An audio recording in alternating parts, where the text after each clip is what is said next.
The SCP Foundation, Secure, Contain, Protect, is a fictional organization dedicated to actually studying and keeping anomalies away from the public eye.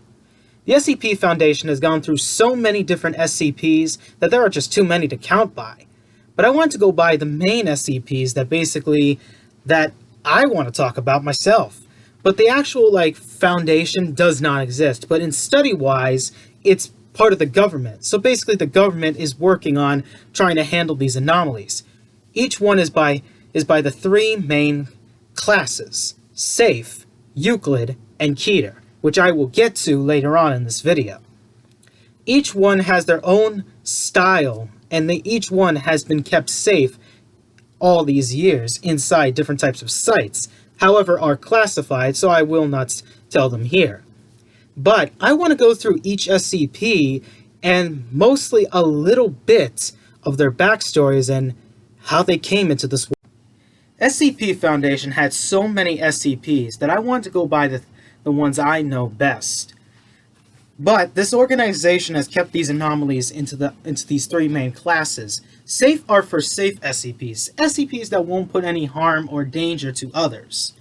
Euclid is for SCPs that need to be understood, but also needs to be kept under a constant watch to make sure it doesn't hurt anybody else live.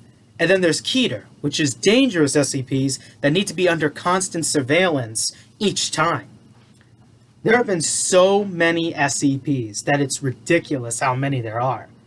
The ones I knew were basically SCP-73 and SCP-76-2, Cain and Abel, both brothers. And the story, I'll tell you the recommendations later, but I recommend this story. It's a great story. I love it. It's amazing. But if I want to go classic, old school style, I go SCP-035, the Possessive Mask, and SCP-049, the Plague Doctor.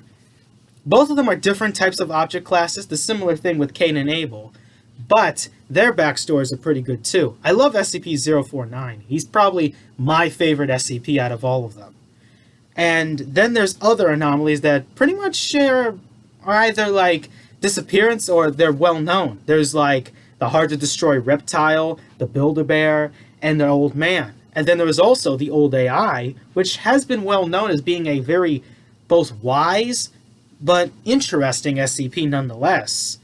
Some SCPs, they're mostly joke SCPs. Some of them are neutralized, which means that they existed before, but they don't exist anymore. So it's kind of interesting. SCP Foundation has to keep them in there. And like I said, in their own story, they are owned by the government. So the government basically owns them. If you basically do anything stupid, the government will send you to execution for doing something stupid. If you don't believe me, then look up one of the stories for SCP-096, the Shy Guy. But all these SCPs are really good. Some of them had good backstories. I do love the story arcs on some of them, and some of them are very brutal. Now, I won't go too in-depth because graphic-wise, there's so much I can handle, even for horror. I mean, I can handle, a hockey mask individual slicing people up with his machete, and a melted-faced individual with a glove of knives on his fingers. But I cannot handle stuff that I can't deal with. Like even these SCPs, half of them I can't even deal with a little bit. And again, that's me. That's just me. But there are so many good ones out there.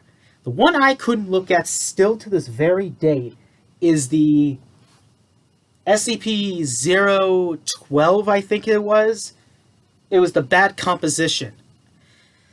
Holy smokes, I can't even go into the...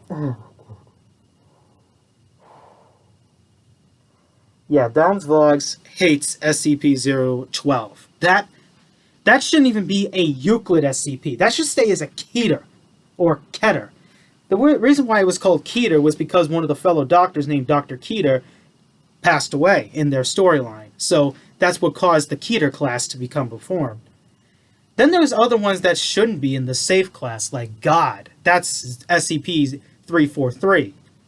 People say that he's literally God, the man who created the universe, but people if you actually look at one of the encryption keys titled the Fake God, it's hard to understand because in the story, one of these doctors passed away, but he did leave that just to understand that it's an extremely manipulative entity. Now, I can't go in depth. Again, I can't go so much in depth, but I highly recommend it. I highly recommend the East Side Show, SCP Show, and SCP Illustrated, but definitely SCP Illustrated. SCP Illustrated is a wonder to watch because there are so many SCPs on his bucket list, and not only that, some good artwork too on seeing what these SCPs are. And the music list, I mean, where do you think I got the music for HorrorVision from?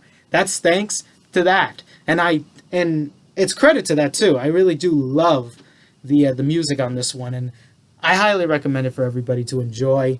SCPs are very good, and you can look at the SCP wiki and you can play the SCP video games, Containment Breach, and the new one, which I forgot the name of, but it was like a reboot, so to speak. All are really good. Highly recommend them. And if I missed any SCPs, you could tell them in the comments for me. It's okay. I missed a lot of SCPs, but there are some I don't even know because there's so many.